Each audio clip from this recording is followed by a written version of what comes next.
So here we are back in the data processor project. The first thing we're going to do is come back to the file processor, and we're going to scroll down here to this switch block. We've currently got two cases, one for text and one for data, and we'll go and add a third one for .csv files. As with the text and binary data, we're going to create an instance of a processor, in this case a CSV file processor, and pass in the in-progress file path and the completed file path, and then call the process method.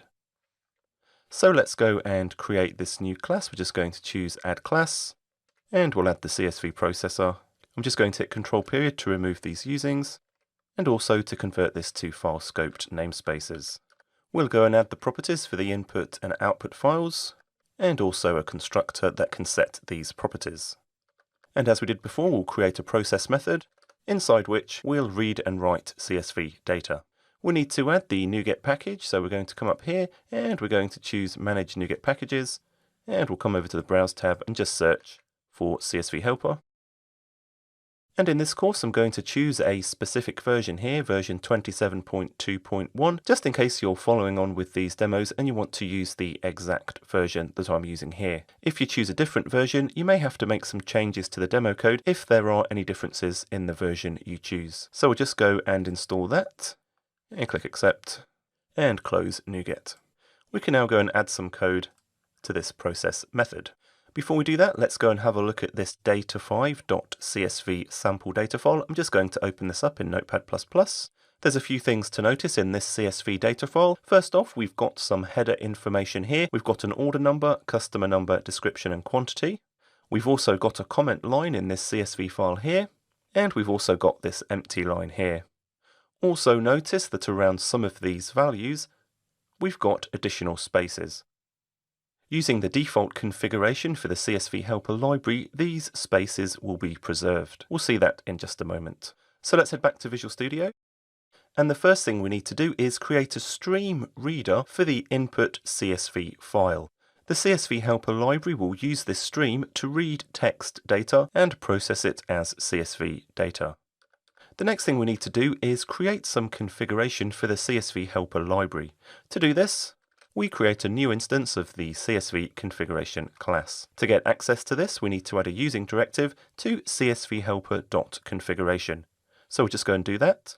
The CSV configuration constructor requires us to provide a culture info instance. So for these demos, we're going to use an invariant culture, and to get access to this culture info, we need to add a using directive to system.globalization.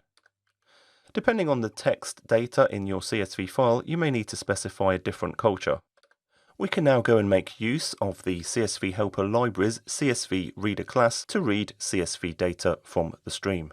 To get access to this CSV Reader class, we need to add a using directive to CSV Helper. So I'll just go and do that.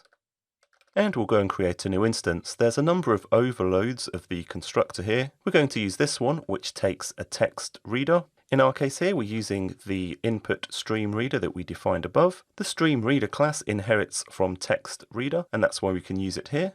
And as the second parameter, we need to specify the CSV configuration. Notice for both the stream reader and CSV reader instances, we're making use of the using keyword to make sure the instances are disposed of properly. Now that we've got the CSV reader instance, we can use it to read data from the input stream and pass it as CSV data. The first method we're going to use for this is to read in the CSV data into dynamic C# objects. So we're going to create an IEnumerable of dynamic here. If you're not familiar with the concept of dynamic objects in C#, be sure to check out my Pluralsight course if you want to learn more about it. So let's go and call this variable records, and to get this IEnumerable of dynamic objects, we're going to call a method on the CSV reader, the getRecords method. We can specify the generic type for this method, in this case it's dynamic. So now this records variable will contain one dynamic object for every data line in the input CSV file. Let's make use of this in a for each loop. And for the moment, all we'll do is write out each item to the console. So we'll write out the order number, the customer number, the description, and the quantity. If you're wondering where this order number, customer number, description, and quantity come from, they're going to be fields of the dynamic object which take their name from the headers of the CSV file. Let's go and run this now, and we're going to get an exception. We'll start off by deleting the backup, complete, and processing directories just to clean things up, and then we'll go and copy data5.csv to the input directory, and we'll wait for it to be processed. And you can see here we've got this runtime binder exception, telling us that this call to the console write line method is ambiguous between the string and character array overloads.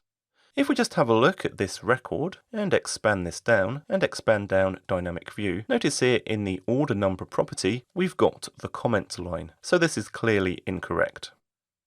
I'm just going to stop this. The reason we're getting this exception is that we're currently relying on whatever the defaults are for the CSV configuration instance. One of the default configuration options is that comments should be represented by the number sign symbol, also known as hash or pound, depending on whereabouts in the world you are. In our CSV file, however, comments are represented using the @ symbol. Let's see next how we can configure custom comments.